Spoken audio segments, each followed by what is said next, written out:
If I cut hair once, would it make me a barber? If you went for lunch with your co-worker and it was just filled with laughter, would you turn to a cheater? I don't know why you're looking at me for. I don't know you, so I don't know either.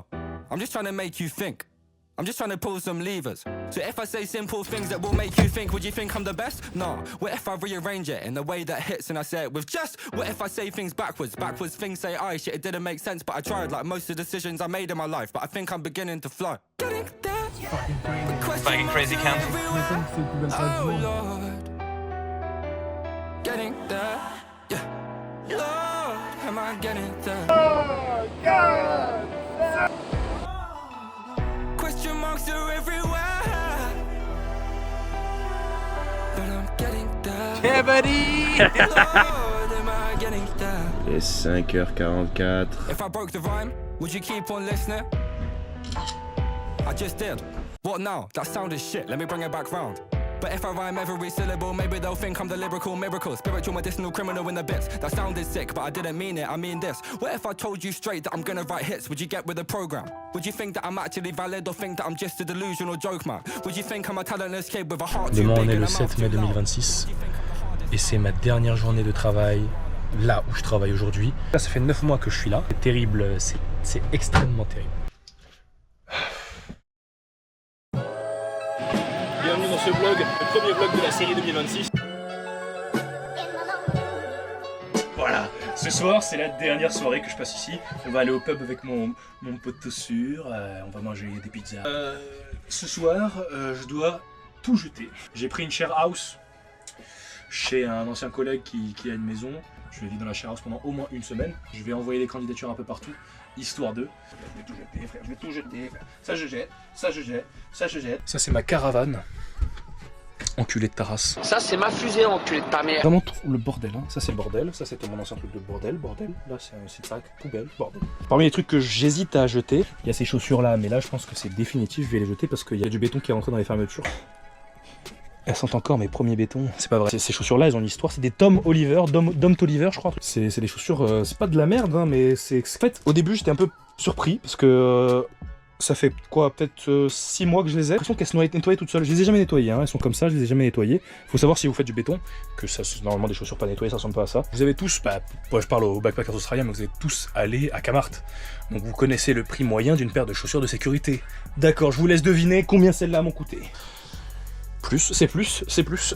J'ai payé ces chaussures 280 $ australiens. Par raison au change. De pif, au pifomètre.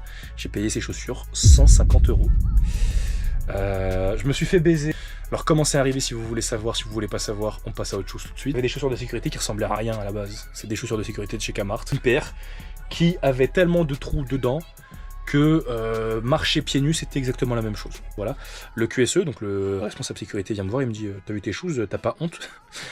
Et je lui dis ouais mais j'ai pas envie d'aller sur Perth pour acheter parce que vraiment Perth c'est à 2h30 d'ici, j'ai pas de voiture. Cet enculé décide de me les vendre.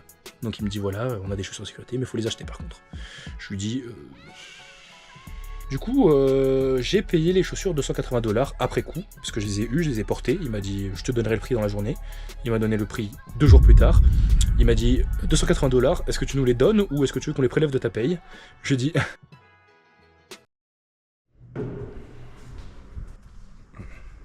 19 mai. Il est midi 10 et je pèse 107 kilos. Je vais commander Uber Eats et ce sera probablement mon dernier fast food. Moi ce que je vais faire là c'est driller off-cider driller.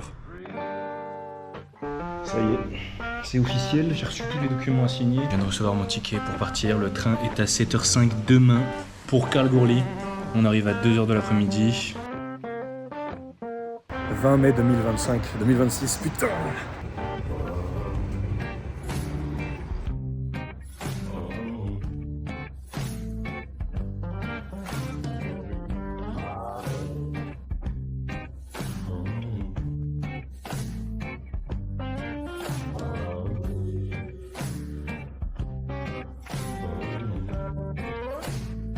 Tiens, je vais te filer un petit coup d'œil.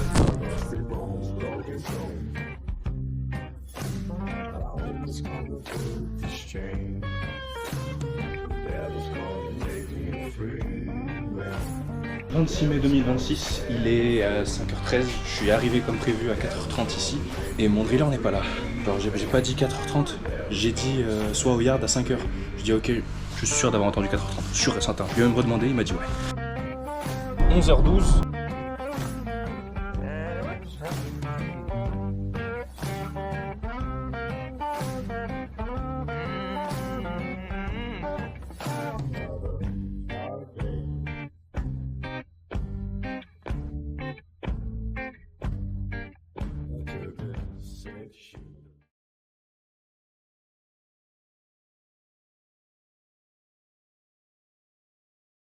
Roll up all my ones, take my chances, hit another blunt, watch the embers burn away, pour a double cup.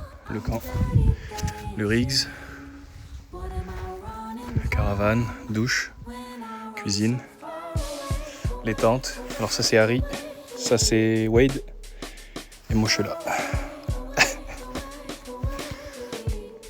Le message est clair. 2%. Qu'est-ce que tu veux que je filme avec ça? Tiens, ça peut être pas mal ça. J'ai travaillé comme un énorme chien. Pour ceux qui sauront. Là on s'en va en fait. C'est pas la fin du swing. On va ailleurs, on va driller ailleurs. Il y a pas mal de moments où je me dis... Là je vais lui dire il faut que je rentre. Genre en mode là je vais lui dire je peux pas, j'y arrive pas. Soit on prend un deuxième offsider, soit je vais pas y arriver tout seul, je vais pas y arriver.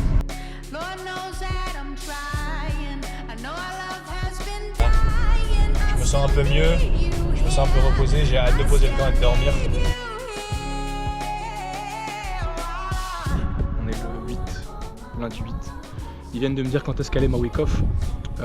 Mon driller m'a demandé si j'étais chaud de finir ce projet et ensuite de partir en week-off.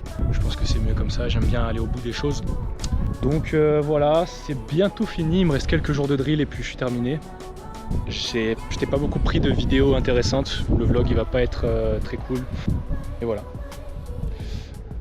Donc on part pour le prochain projet, c'est mon 3e projet en aircore. Ça va, j'appréhende pas trop maintenant que j'ai l'habitude. Maintenant ce que j'appréhende moi c'est ma week off. Je sais que j'ai besoin de repos parce que là je ne vais pas tenir.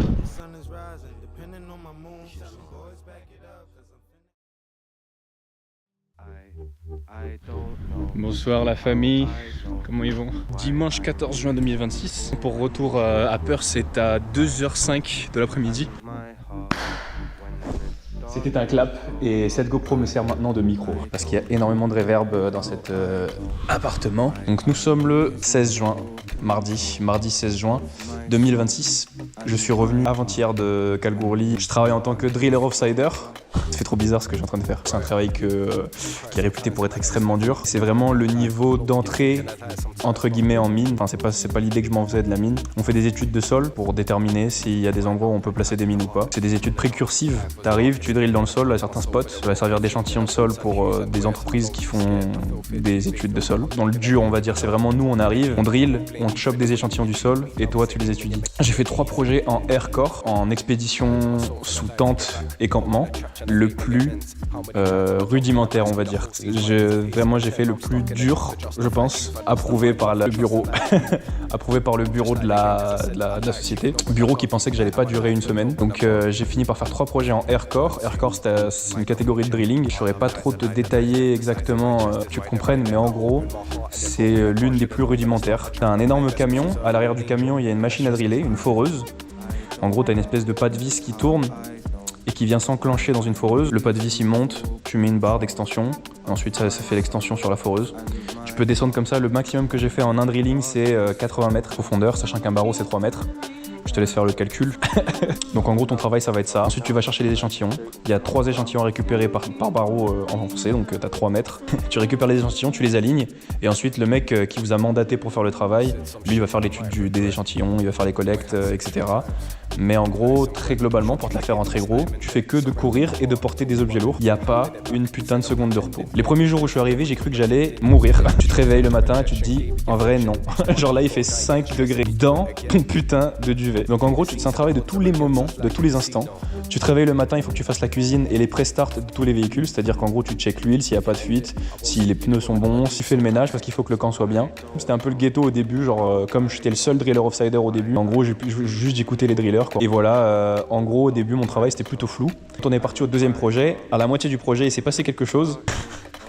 J'ai fait tomber un barreau de ma nuque et c'est tombé sur sa nuque à lui. Il a fait très gros, hein. Amené le driller près de Kalgoorlie pour le rapatrier et on a récupéré un deuxième offsider. J'avais une valeur de référence. Surtout que ce driller offsider là, il est là depuis moins d'1 an, donc il a vraiment énormément d'expérience et j'ai eu l'occasion d'apprendre tout ce que je devais savoir. Moi, le truc que j'appréhendais le plus, franchement, c'était de cuisiner parce que je déteste ça. Pas vraiment cuisiner tant que ça au final. Le deuxième driller avec qui j'étais, en fait, il kiffe cuisiner. Mais bon, c'est chiant de cuisiner quoi, surtout après une longue journée, t'as 12 heures où t'as fait que de porter des barreaux, courir, te faire crier dessus, ça fait chier. Mon prochain swing, c'est lundi 22, je pars en expédition pour du RC, bien se passer, bref. Et voilà, en gros t'as tout dans les grandes lignes, c'est sur ça que je conclue le vlog du Driller Offsider chapitre 2 2026, première vidéo de l'année. Elle a mis énormément de temps à arriver, c'est un peu brouillon, je trouve que le vlog est un peu brouillon parce que j'ai pas beaucoup de vidéos et il n'y a pas beaucoup de trucs cohérents, genre j'ai pas de ligne directrice quand je filme, je sors ma GoPro et je filme, c'est tout. Il y a Spider-Man noir qui sort sur Amazon Prime, pète sa mère. Faut pas hésiter à regarder. Bref, voilà.